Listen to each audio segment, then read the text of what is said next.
ကဲအားလုံးပဲမင်္ဂလာပါဒီနေ့ကမနေ့က versioning ပြီးသွားတဲ့အချိန်မှာဒီနေ့တော့ text scheduling အဲ့တော့ကျွန်တော်တို့က schedule တွေအကုန်လုံးကိုတရက်စာတရက်သိမ်းရတဲ့အလုပ်တွေနိုင်ပိုင်းနဲ့ fetch လုပ်ရတဲ့အလုပ်တွေရှိတယ်ဗျာအဲ့လိုမျိုးဆိုလို့ရှိရင်ကျွန်တော်တို့က text နဲ့ schedule လုပ်ပြီးတော့လုပ်ရတယ်ဥပမာအဖြစ်ကျွန်တော်တို့ကကို user တွေကဒီနေ့ကျွန်တော်တို့အယောင်းစင်းကိုစင်းချုပ်မယ်ည7:00 နာရီမှာစင်းချုပ်မယ်ကျွန်တော် inventory ကိုည7:00 နာရီမှာ update လုပ်မယ်ဆိုလို့ရှိရင်ကျွန်တော်တို့ရောင်းရစင်းတွေအားလုံးကိုကျွန်တော်တို့စင်းချုပ်တာည7:00 နာရီမှာချုပ်ရတယ်ဥပမာအဖြစ်ကျွန်တော်ဒီနေ့ကိုကျွန်တော်က video upload တင်တဲ့ကိစ္စကိုကျွန်တော်ည7:00 နာရီမတိုင်ခင်လုပ်မယ်ဆိုလို့ရှိရင်ကျွန်တော်ကည7:00 နာရီမတိုင်ခင်မှာဒီကိစ္စကိုပြီးအောင်လုပ်ရတယ်ဒါက text schedule လုပ်ရတာအဲ့တော့ကျွန်တော်တို့က text schedule လုပ်ချင်တယ်ဆိုလို့ရှိရင် text schedule nest.schedule ဆိုတာကိုကျွန်တော်တို့က install လုပ်လိုက်မယ် okay အဲ့ဒါဝင်သွားပြီဆိုလို့ရှိရင်ကျွန်တော်တို့ကထုံးစံတိုင်းမင်းသားကြီးကိုတွားပြီးတော့ကျွန်တော်တို့တော့ကောက်ရမယ်အဲ့တော့မင်းသားကြီးမှာမနေ့က middleware တွေလည်းဘာညာလောက်ထားပြီးခဏအောက်လိုက်မယ် provide service provider တွေခဏဖြုတ်မယ် okay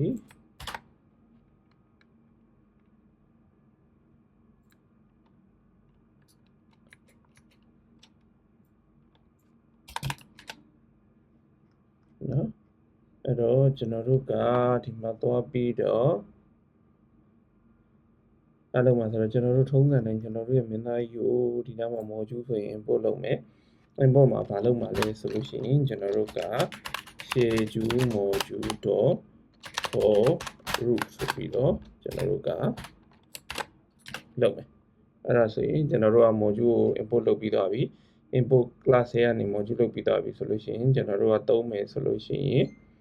င်ကျွန်တော်တို့က cron job တွေကို declare လုပ်အောင် cron job တွေ declare လုပ်မှာဆိုတော့ကျွန်တော်တို့က source ကိုသွားပြီးတော့ဒီဘက်မှာကျွန်တော်တို့ကဒီမှာ directory တော့ဟောဖြစ်ပါတယ်ကျွန်တော်တို့က cron job ဆိုပြီးတော့ကျွန်တော်တို့ပေးလိုက်တယ်ဆိုပါတော့အဲ့ကနေမှကျွန်တော်တို့က type file ကိုသွားပြီးတော့ကျွန်တော်တို့က text service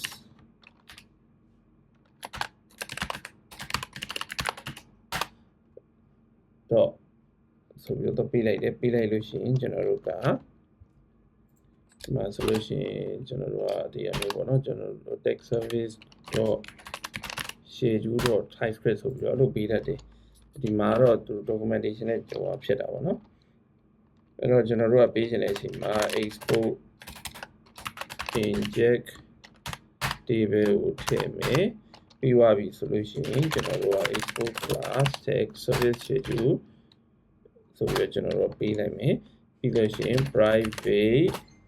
read only logger equal to new logger ပြီးသွားရင် logger က text service schedule dot name ဆိုပြီးတော့ကျွန်တော်တို့ logger ထည့်မယ်ထည့်ပြီးသွားလို့ရှိရင် handle cron ဆိုပြီးတော့ကျွန်တော်တို့ cron လုပ်မယ် this dot log logger dot debug လုပ်မယ် call when the correct second is 25အဲ့တော့ကျွန်တော်တို့ကဒီဘက်က hit တဲ့ဟာကိုဘာနဲ့ပေးမလဲဆိုလို့ရှိရင် cron ပေးမယ် cron က1 2 3 4 5 6 cron ပေးကြည့်မယ်အဲ့ဒါဆိုရင် cron ကအဲ့ကောင် run start dev ဆိုပြီးတော့ကျွန်တော်တို့က run လိုက်မယ်အဲ့ဆိုလို့ရှိရင်ကျွန်တော်တို့ကဒီဘက်မှာသူ့ရဲ့ login ကဘယ်နားမှာရှိပြီးတော့တော့ဖတ်လို့ရမလဲဆိုရင်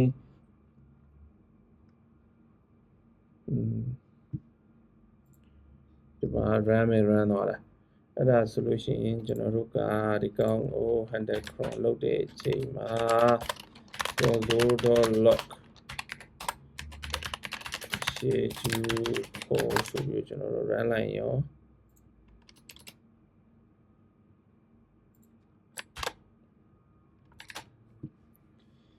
အဲ့ဆိုရင် decorator 45 seconds ဆိုတော့ကျွန်တော်တို့ကဘယ်လိုလဲဆိုတော့ဒါလေ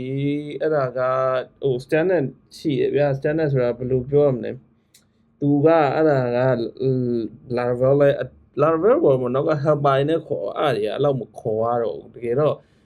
မခေါ်ရတော့ဆိုတာတကယ်တော့မရှိတာမဟုတ်ဘူးဒါကို helper function တွေနဲ့ထည့်လိုက်လို့ဟိုမဖြစ်တာသူလဲနောက်မှာ helper function တွေပါကောင်းပါနိုင်တယ်တော့ဘယ်လိုလဲဆိုတော့အဲ့ဒါ second minute ပြီးွားရင် hour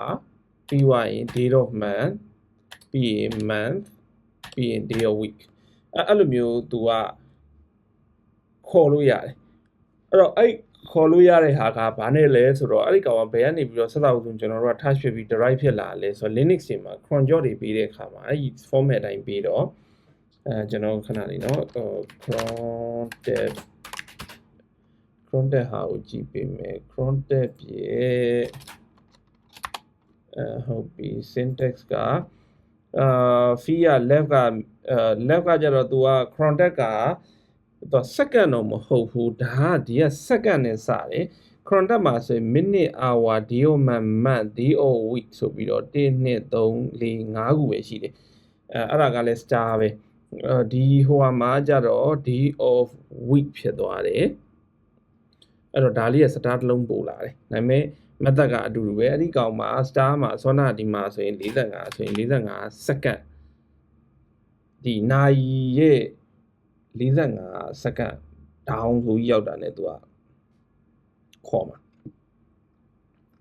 เนาะအဲ့တော့ဒီ45 second ဆိုတာ second ရဲ့ဥမာဒီမှာဆိုရင်ဥမာအခုကျွန်တော်ဒီနိုင်မြင်ရမယ်เนาะဒီနိုင်ကိုကြည့်လိုက်လို့ရှိနိုင်ရ sorry ကြည့်ပါမှာပါကျွန်တော်တို့ကဒီလက်ရှိနိုင်ဆိုလို့ရှိရင်ကျွန်တော်တို့ကဒီနိုင်ကိုရောက်တဲ့အချိန်မှာအခုစမ်းကြည့်လိုက်အဲ့တော့ဒီ date မှာကျွန်တော်တို့ကဒီမှာ Friday December 26 23 17 59လို့ပြောတဲ့အချိန်မှာကျွန်တော်တို့ကဒီကောင်ကို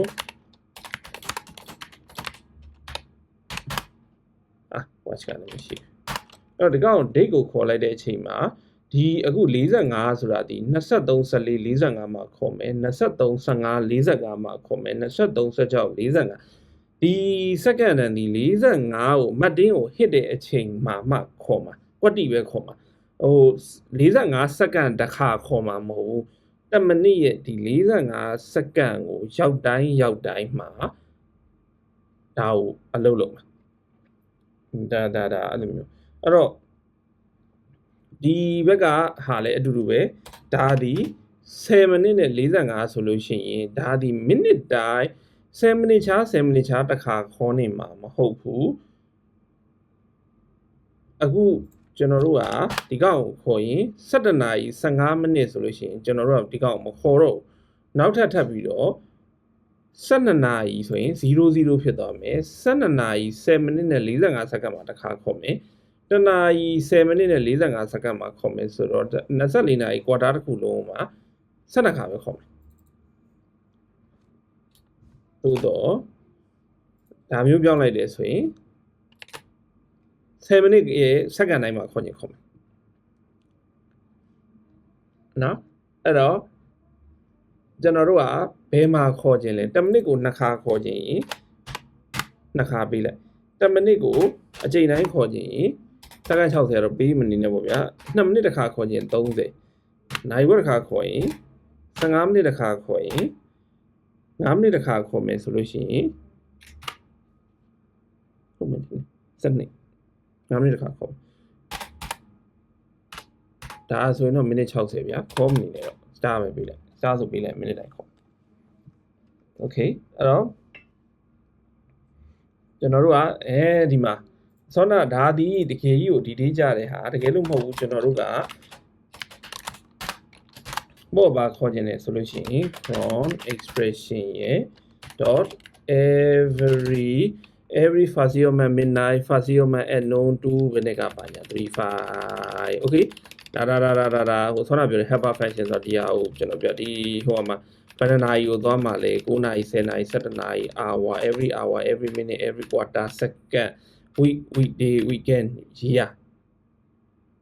okay အဲ့ဒါဆိုရင်သူ့ရဲ့ every year ကိုကျွန်တော်တို့ကလှမ်းထောက်ရင် every year မြင်ရလားမသိဘူး0011 star every year ဆောနာကကုတ်တွေအားလုံးကကျွန်တော်တို့ဆောနာပြောတဲ့ every second hour ဆိုလို့ရှိရင်2နာရီကြာ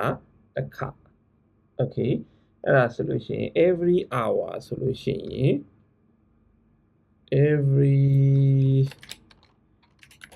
every hour ဆိုရင်3ညနဲ့23ကို1နဲ့စားလိုက်တော့ every hour ဖြစ်တယ်ဒါတယောက်ဟို logic မတူကြတာပေါ့နော်အဲ့တော့ every hour star လို့ပေးလိုက်တာမဟုတ်ဘူးသူကင်ထားတဲ့ပုံစံလေးတစ်မျိုးเนาะ2 hour 3 hour 4 hour 5 hour 6 hour ပေါ့နော်ဒါဒီအကုန်ကိုဖတ်လိုက်ရ cross expression ကို import လုပ်ရမယ်ပြီးမှဒါကြီးရ run လို့ရမယ်ကျွန်တော်တို့က every year ဆိုခေါ်လို့ရမှာမဟုတ်ဘူးကျွန်တော်တို့က every minute ဆိုပြီးတော့ကျွန်တော်တို့ခေါ်ကြည့်မယ်เนาะအဲ့ဒါဆိုလို့ရှိရင် every minute တောင်မဟုတ်ဘူး every 30 second မှာကျွန်တော်တို့ခေါ်မယ်အဲ့ဒါဆိုလို့ရှိရင်ကျွန်တော်တို့ခေါ်ခြင်းတဲ့ဟာမှာခေါ်လို့ရတယ်အဲ့တော့ဟို schedule ကိုဥမာ application စပြီးတော့မှအိမ်ကိုစလိုက်တာနဲ့အကုန်လုံးရှိသမျှ chronic တုတ်ကြီး run ရမယ်ဆိုလို့ရှိရင်ကျွန်တော်တို့ကအဖြေမဟုတ်ဘူးဘာဖြစ်လို့လဲဆိုတော့ server မှာ limitation ရှိတယ်ကျွန်တော် step မှာဥပမာအဖြစ်ရေမော်တာဆွဲတယ်လို့ပေါ့ဗျာရေမော်တာကို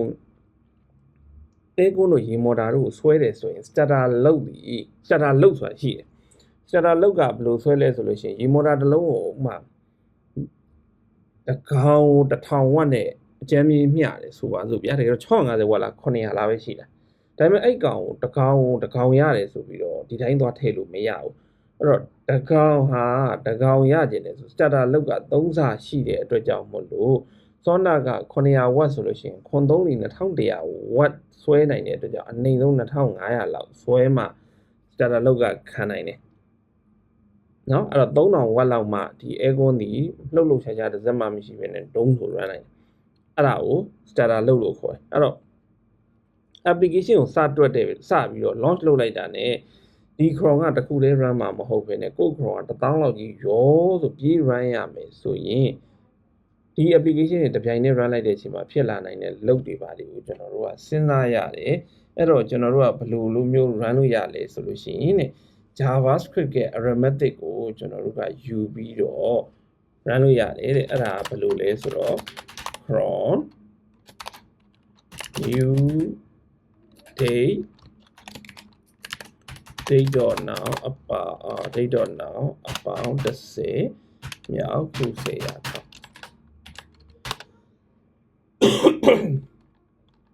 ဒီလိုလဲရလို့ရပါတယ်တဲ့ဒါဒီဘက်ကပိတ်စီလေးကပိတ်မလားသိ new date တော့ဒီလိုလဲ run လို့ရတယ်အဲ့ဒါဆိုလို့ရှိရင်တဲ့ကျွန်တော်တို့ app ကတဲ့ schedule job ကိုတဲ့စ run ဖို့ကို application စ run ပြီး10 second နေတော့မှအဲ့ဒီကောင် run ခိုင်းတယ်အဲ့မှာနောက်ထပ် cron တက်မှာပြီးလို့ရတဲ့ parameter တွေရှိတယ်တဲ့အဲ့ဒါဘာလဲဆိုလို့ရှိရင်ကျွန်တော် time zone တွေပြီးလို့ရတယ် name တွေပြီးလို့ရတယ် time zone ကများသောအားဖြင့်ကတက်လိုက်လို့ရှိရင် set ရဲ့ server time zone နဲ့ပြီးတက်တာများတယ်ဒါတော့နည်းနည်းလေးလည်း update ကျွန်တော်ထပ်လုပ်ပါအောင်မယ်အဲ့ကောင်ကအဲ့ကောင်မမှန်ဘူးဆိုလို့ရှိရင်ကျွန်တော်အဲ့ဇရာရှိတယ်အဲ့တော့ကျွန်တော်တို့က UTC offset နဲ့ဘယ်လောက်ပေးမှလဲ time zone စောင့်မှုကဒီကိစ္စကဒီ current job ကပြီးမလားမပြီးဘူးလားဆိုတဲ့ကိစ္စကိုစောင့်ရမယ် job ကချက်ချင်း on the go execute လုပ်ချင်လဲလုပ်မယ်အဲ့တော့ကျွန်တော်တို့ကဥမာရုပ်ရှင်ကြည့်တဲ့လူပမာဏရှိတယ်ဆိုလို့ရှိရင်သူကဒီလရဲ့တစ်လအတွင်းမှာဒီတစ်လလုံးမှာမကြည့်တဲ့ကားတွေကိုဖြုတ်မယ်ဒီတစ်လလုံးမှာကြည့်တဲ့ကားတွေကိုအသစ်ထပ်ထည့်မယ်ဆိုလို့ရှိရင်ကျွန်တော်အဲ့ဒါမျိုး handle လုပ်လို့ရတယ်အဲ့ဒါမျိုးဆိုကျွန်တော်တို့က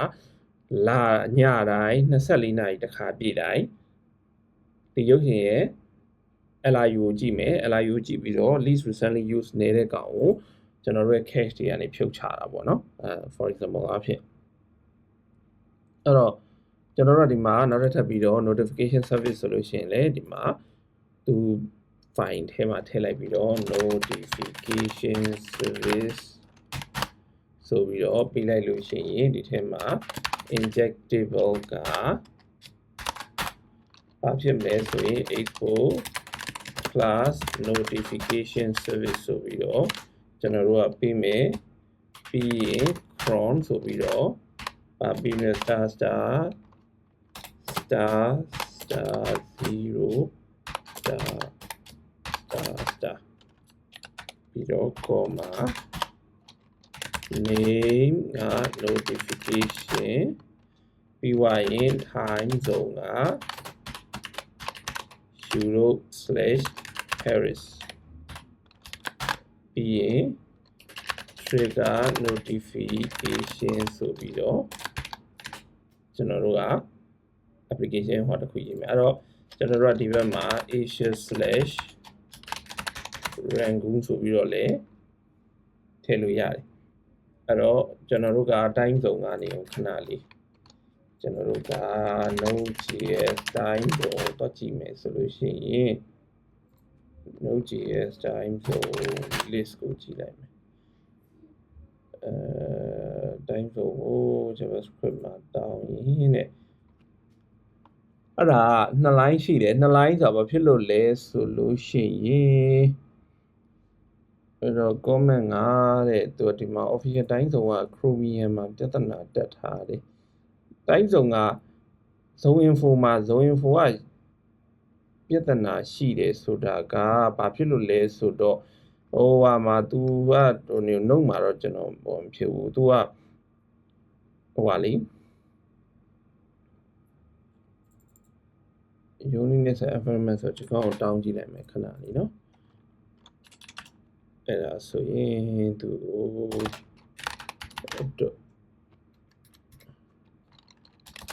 user တော့ controller တွေကိုတော့တောင်းကြည့်လိုက်မယ် find all မှာ internet speed ဆိုပြီးတော့ console.log array ဆိုပြီးတော့တောင်းကြည့်လိုက်မယ်နော်အဲ့ဒါဆိုရင်ကျွန်တော်တို့က user list ကိုတောင်းကြည့်လိုက်မယ်တောင်းကြည့်လိုက်ရင်သူကတော့ဒီတိုင်းထွက်လာမှာဟိုဘက်ကဘာကြီးထွက်လာလဲဆိုတော့318ခုရှိတယ်တဲ့ဟုတ်ပြီ return array ကိုဒါလိုက်ပြန်မယ်ရော့ synchronous ဆိုရင် await ဆိုပြီးတော့တောင်း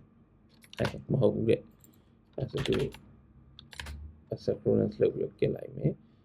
အဲ့ဒါဆိုရင်ကျွန်တော်တို့ရဲ့ user မှာဘာထွက်လာမလဲဆိုတော့ဒီမှာထွက်လာမယ် time zone လေးtime zone မှာဘာကိစ္စပြောရတာလဲဆိုတော့ရန်ကုန်က okay အဲ့ဒါဆိုကျွန်တော်တို့ကဒီမှာကြည့်လိုက်လို့ရှိရင် Asia/Rangoon အဲ့တော့ကျွန်တော်တို့က Asia/Rangoon မရှိသေးဘူးဟိုအဲ့ဒါဟိုသူတို့မှလည်းတရုံးတစ်ပါးတာဖြစ်နေတဲ့ပြဿနာမို့လို့အဲ့ဒါပေါ်တာအဲ့တော့ Asia/Rangoon ဖြစ်ချင်ဖြစ်မယ် Firefox ပါဆိုရင် Asia/Yangon နဲ့ထွက်တယ်အဲ့တော့ဟို generally ဒါဒီ view ဆိုင်ရမယ့်ကိစ္စရှိတယ်ကျွန်တော်တို့ကဗမာ time zone နဲ့ကျွန်တော်တို့ဒီရန်ကုန်ရဲ့ time zone နဲ့သွားမယ်ဆိုရင် Asia/Rangoon နဲ့ရေးရမှာအဲ့ဒါဟိုဘာမဖြစ်ဘူးဆိုရင် Asia/Yangon ဆိုပြီးတော့ထွက်သွားရင်စိုင်းချုပ်တော့ဗျာအဲ့လိုကမလုပ်တော့ဘူးအဲ့ project တစ်ခုမှဖြစ်ဘူးတဲ့အောက်ကပို့တဲ့ browser ပေါ်မှာမူတည်ပြီးတော့ Rangoon နဲ့ Yangon နဲ့ပေါ်နေတာ browser မှာအဆင်မပြေဘူးအဲ့တော့မပြေတော့ပြီးအောင်ညှိပေါ့နော် Yangon နဲ့ Rangoon နဲ့ဒီအတူတူဖြစ်ကြောင်းတက်ကလေးလောက်လိုက်ဖြစ်တယ်အဲ့လိုမျိုးမှမဟုတ်ဘူးကိုကအင်မတီအင်မတန်ကြားထုတ်ကြတဲ့နဲ့လောက်ချင်တဲ့ Asia/Rangoon နဲ့မရဘူး Asia/Yangon လည်းမရဘူးဆိုလို့ရှိရင်တဲ့ UTC offset နဲ့သာပြီးတဲ့အဲ့တော့Chrome မှာအစောနာကပြောတဲ့ဒါ time zone နဲ့ပြီးလို့မရဘူးဆိုရင် UTC offset ကဘယ်လောက်ပေးရမှာလဲဆိုလို့ရှိရင် UTC offset ကိုဘယ်လိုပေးမလဲဆိုလို့ရှိရင်နော်မပေးဘူးလေဗျကောင်းပြီပြီးတော့6.5တို့ပါလို့ပေးရပါ6နိုင်ခွဲ offset ကအဲ့တော့ UTC offset ကိုဘယ်လိုပေးကြတော့ဆိုတော့ခဏလေး UTC offset Node.js ကို UTC offset ကဘယ်လိုပေးလဲဆိုလို့ရှိရင်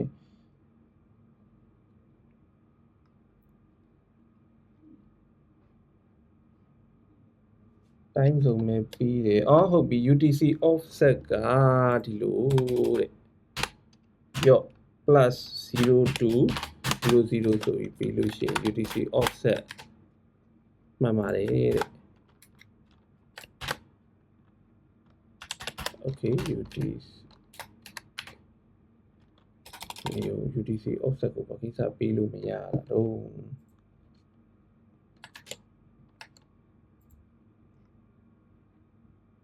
name ရှိတယ် time zone ရှိတယ် rather than time zone parameter ကိုမသုံးဆိုလို့ရှိရင် offset နဲ့ပေးလို့ရတယ်ဆိုတာကိုကျွန်တော်ပေးတယ်လေ UTC offset နေခဏလေးဒီမှာကြည့်လိုက်type string ကတဲ့ string ကို number ကိုပေးလို့မရတာတဲ့အေးကောင်းပြီ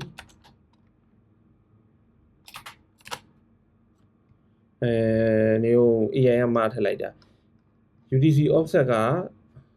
2တဲ့အဲ့ဒါဆို 6.5 ဆိုရင်ရောပေး run လားပေး run တယ်နော် 6.5 ပေး run တယ်အဲ့ဒါဆိုရင်ကျွန်တော်တို့ UTC offset မှာ plus minus 6.5 ဆိုရင်ရအဲ့ဒါဆို UTC offset ကဟိုဟာတွေပြောသလို string နဲ့မဟုတ် UTC offset ကအခုရန်ကုန်ကဆိုလို့ရှိရင် UTC က0ဒီအားလုံးသိပြီလားဖြစ်မယ်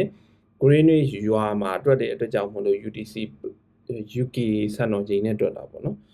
Universal Time Conversion လုပ်တဲ့ဟာမှာအဲ့တော့ UTC offset အရာဒါ -6.5 ဆိုရင် US ဘက်ရောက်သွားမယ်ဒါ +6.5 ကလကတ္တာဆို 5.5 ဘန်ကောက်ဆို 7 စင်ကာပူတို့မလေးတို့က8လား9လားမသိဘူး9လားမသိဂျပန်ဆို9တို့10တို့ဖြစ်သွားတယ်နယူးဇီလန်တို့ဘာလို့ဆိုရင်12ဟိုဘက်က12ဆိုရင်ဟိုဘက်ပြန်ရောက်သွားတယ် -12 ပြန်ရောက်သွားတယ်ဟုတ်ကြာတာပရိညတို့တောက်ကြညဆိုကိုကစနေည12နာရီလောက်ကိုသူတို့ကတောက်ကြနေနေ့လေတနာရီလောက်ဖြစ်နေတဲ့ဇလန်နေရှိတယ်အဲ့တော့ UTC offset ကိုကတိုင်းစုံကြီးပါမရှာပြီးမပေးနိုင်ဘူးဆိုရင်ဇောနာကUTC offset နဲ့ပေးချလိုက်ပြီ Okay အဲ့တော့ကျွန်တော်တို့အဲ့ဒါသုံးပြီးပြီအဲ့တော့ကျွန်တော်တို့ရဲ့ Sona ကမျက်နှာကြီး file ကိုပြန်သွားမယ် contact ကို cron နဲ့မဟုတ်ဘဲနဲ့တဲ့ကျွန်တော်တို့က interval နဲ့ခေါ်ခြင်းနဲ့ interval ဆို Sona ကကျွန်တော်တို့က10 second ဆိုရင်ဒါ second အရာဆိုလို့ရှိရင်10 second 1000 millisecond ဒီ1 second ဖြစ်တဲ့အတွက်ကြောင့်မို့လို့1000 millisecond ဒီ10 second Okay အဲ့တော့ interval ထဲမှာဒါကို current second ဆိုပြီးတော့ကျွန်တော်တို့ခေါ်တဲ့အခါမှာဒီကောင်သုံးမယ်အဲ့တော့သုံးတဲ့အချိန်မှာဒါကိုခေါ်မယ်ဟိုအဲ့ဒါတော့ဒီ JavaScript ရဲ့ဟိုဟာနဲ့အတူတူပဲလို့ကျွန်တော်တို့ခံစားရတယ် time out ဆိုလဲဟိုကျွန်တော်တို့လေ time out ကခု10ရာထောက်ဟို time out နဲ့ interval နဲ့သိရမလားဟို JavaScript plain vanilla JavaScript ကဒီ browser base JavaScript တွေမှာသုံးတဲ့ method နဲ့အတူတူပဲ9000ဆိုလို့ရှိရင်9000ဒါဒီ time out ကပထမဆုံးဆက်စချင်း9000ပြီးမှ run မယ်ပြီးရင် Sona ကအပေါ်က interval က1000ဆိုတာက10 second တစ်ခါ10 second တစ်ခါ run မယ်သူကဟို time out နဲ့ဟိုဟာနဲ့ကတော့ပေးစရာမလို interval က on the go run တာမဟုတ်ဘူးလို့ထင်တယ်မှတ်မိသလောက်ဆိုသူကဒီ10 second တစ်ခါခေါ်ပြီးမှ run တာเนาะအဲ့တော့ dynamic schedule ပေးတယ်ဆိုလို့ရှိရင် cron ပေးပြီးတော့ run လို့ရတယ်အဲ့ဒါက schedule registry ထဲမှာတဲ့ schedule registry ကို import လုပ်လိုက်ပြီးသွားလို့ရှိရင် schedule ခေါ်လို့ရတယ်ဟုတ်ပြီအဲ့တော့ cron job ကိုကျွန်တော်တို့ကထည့်မယ်ဆိုလို့ရှိရင် schedule registry တွေကို dynamic ထည့်မယ် delete လုပ်လို့ရတယ်နော် cron တွေအကုန်လုံးကိုလိုချင်တယ်ဆိုလို့ရှိရင်ဒီမှာကျွန်တော်တို့က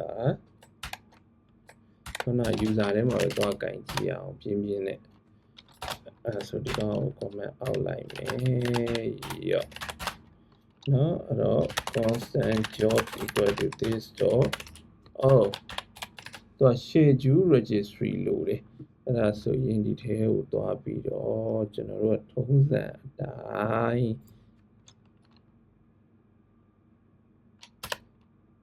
private schedule registry ကို scheduler registry လားscheduler registry တဲ့ scheduler registry ကို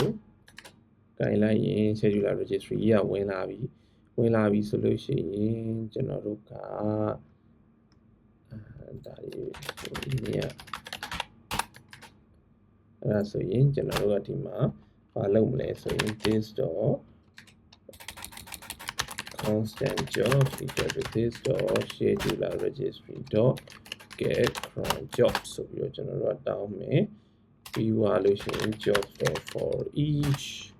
အဲ့ဒါဘာဖြစ်မလဲဆို value key map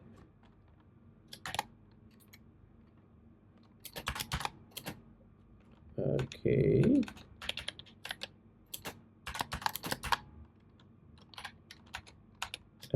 ဘာဖြစ်မလဲဆိုတော့က value ရဲ့ key ရဲ့ map ရဲ့က let next try next equal to value dot next dot to javascript date being catch error next equal to error next fire date is in the past finally ကိုကျင့်ပါနော်ဟိုကတော့တော့3ရတယ် logger dot အော်ဒီမှာ logger မထည့်ထားဘူးရော့ console.log ပဲရှုပ်လို့ job.sign key next sign verb အဲ့တော့တို့ရဲ့ next ကဘယ်မှာတုံးဆိုတော့ value key map ဟုတ်ပြီเนาะ next ဆိုတဲ့အချိန်မှာ cache လုပ်လိုက်ပြီးတော့ next ကတဲ့ next ပြောင်းနေလေကြည့်ကြပါဦး next က try cache ထဲမှာပေးထားတဲ့ဟာလို့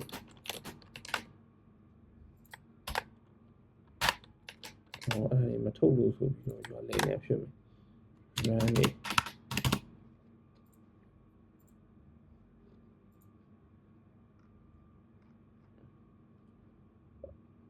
file all မှာဘာမှမထွက်လာသေးဘူး no result okay နော်အဲ့ဒါဆိုကျွန်တော်တို့ job ကဘာမှမ run သေးလို့ dynamic interval တွေ run လို့ရတယ်ပြီးွားရင် dynamic timeout လုပ်လို့ရတယ်အဲ့ဒါကထုံးစံတိုင်းဒီမှာပဲသွားတာ scheduler ရဲ့ဒီ scheduler registry ကနေပြီးတော့ပဲ get timeout set timeout add timeout timeout တွေ delete timeout တွေအကုန်ကြည့်လို့ရတယ်နော်အဲ့ဒါဆိုလို့ရှိရင်ကျွန်တော်တို့ဒီကောင်းကို sample လေးတော့ run ကြည့်ကြရအောင်သူကဒီဘက်မှာ cron job တွေအကုန်လုံးက zone ဆိုပြီးတော့ထပဲ run တော့မလို့တွေပြောတော့ကြည့်ရတာဟုတ်တော့မဟုတ်ဘူးဆိုလိုချင်တာကဒီမှာဒီ cron job တွေဆို run ရတော့မှာ run တဲ့အချိန်မှာကျွန်တော်တို့ပေါ်မလာဘူး scheduling ကို fire လောက်ရလိမ့်မယ်ထင်တယ်ဟော laptop module ရဲ့ TypeScript ထဲမှာ for root ပေးပြီးလို့ရှိရင်အဲ့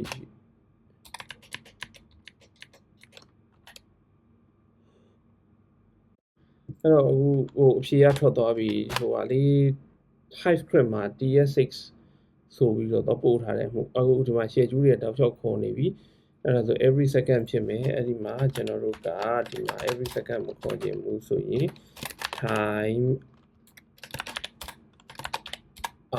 အဲ့တော့ကျွန်တော်တို့ကဒီမှာ user module မှာလည်းသွားပြီးတော့ text service ကိုကျွန်တော်တို့ကသွားထည့်ရတယ်အဲ့တော့ဒီ text service ကိုမထည့်ခဲ့ဘူးဆိုရင်လည်း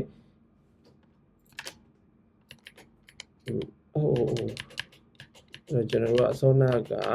text service ကိုမပေးဘဲနဲ့ဒီတိုင်း run ကြည့်ရောရလားဆိုရင်မလာဘူးမလာဘူး